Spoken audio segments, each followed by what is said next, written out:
Twitter counter gets hacked, WhatsApp and Telegram web apps vulnerable to account takeovers, 4 have been indicted in one of the Yahoo hacks, and the White House has a new cybersecurity coordinator. All that coming up now on ThreatWire.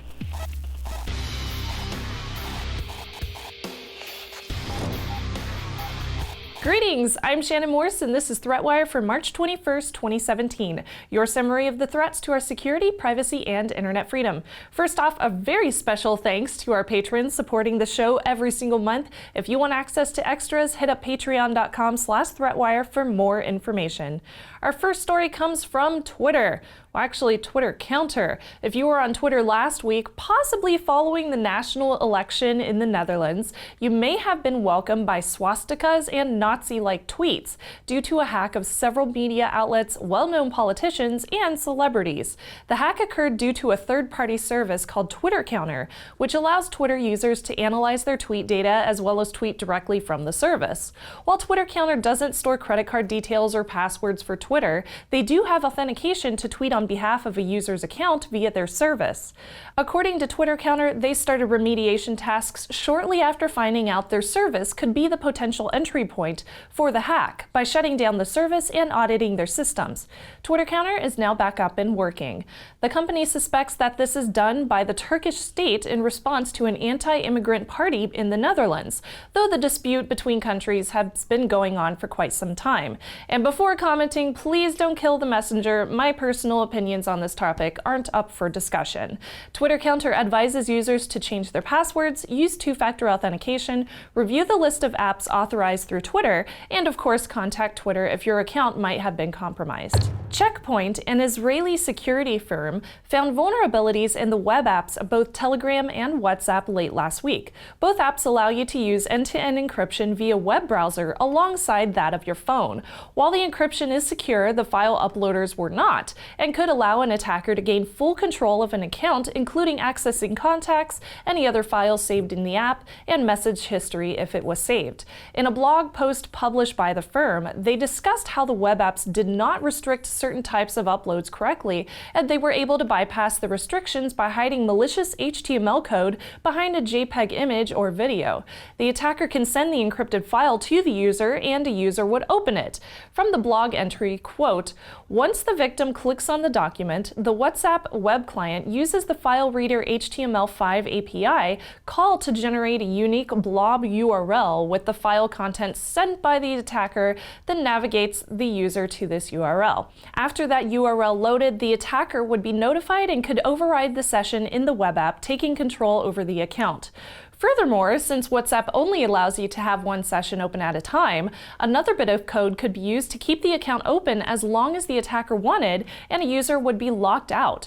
Telegram required a little bit more work from the user. Uploading a file is similar, but in this case, it would be a video file, and the user would have to click on that video after opening it for it to work. In Telegram's case, multiple active sessions are allowed, so the user wouldn't even know.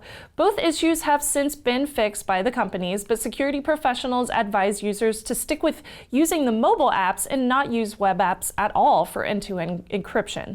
4 Russians have been indicted on charges by the U.S. grand jury in the Northern District of California for the hack of over 500 million Yahoo accounts, as announced by the Attorney General Jeff Sessions of the U.S. Department of Justice, along with other agency directors. And I'm going to try to pronounce the names correctly, but it's probably going to be wrong because I don't speak Russian. So, 2, Dmitry Dukoshev and Igor Shushin, are agents of the Russian Federal Security Service, and the other 2, Alexei Belan and Karim Baratov, are Russian hackers. According to the FBI, the hack occurred due to a social engineering or spear phishing attack against a Yahoo employee. Belan did some recon on the internal networks of Yahoo to find the Yahoo user database and the account management tool. Used together, those 2 tools allowed the attackers to find targeted accounts and make changes to those accounts. Also, they were able to steal cookie data so they could access accounts without changing passwords. The group used stolen stolen cookies to access more than 6,500 Yahoo accounts, according to the FBI. They were charged for wire fraud, trade secret theft, and economic espionage, just to name a few. Lastly, this week is a story submitted by Walter via our Patreon community page. Thank you so much, Walter, for contributing. Rob Joyce, who previously ran the NSA's Office of Tailored Access Operations, that's TAO for short, is heading to the White House to be the White House Cybersecurity Coordinator. According to Tom Bossert, Homeland Security Advisor, Joyce is well-versed in offense and defense for cybersecurity. According to Walter's post, quote, previously, SANS reported in June 2016, the leader of most skilled people at the NSA who carry out nation-state attacks, like Rob Joyce of TAO, shared the techniques his team would use to stop nation-state attackers like themselves in a briefing that was recorded and is a 35-minute YouTube video, which is linked below in the show notes. This is the most authoritative talk on offense informing defense that I have ever seen. It is flash status because it's useful enough that someone may try to remove it from YouTube thinking it gives away too much. It doesn't do that. What it does do is provide the best evidence yet, explaining the CIS critical security controls and very specific guides on how to implement those controls are the best only way to make NIST and ISO frameworks and guidance useful in organizations that take cybersecurity seriously.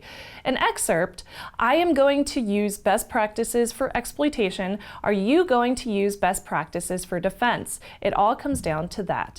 Before I go, I want to give a huge thanks to everyone who has supported the show so far over on Patreon. If you find value from this and you can spare a few cents an episode, please consider becoming a patron over at patreon.com/threatwire. We may even feature your adorable fur babies, just like these ones, in our next episode. Plus, you will also get access to behind-the-scenes videos, an audio-only feed, and extra content. I hope you will contribute to help the show continue being completely independent and ad-free. And of course, if you can't donate, you can subscribe to our YouTube channel. That definitely helps us a ton too. And you can find all of our episodes, links to our social networks, and everything else over at threatwire.net. And with that, I'm Shannon Morse, and I will see you on the internet.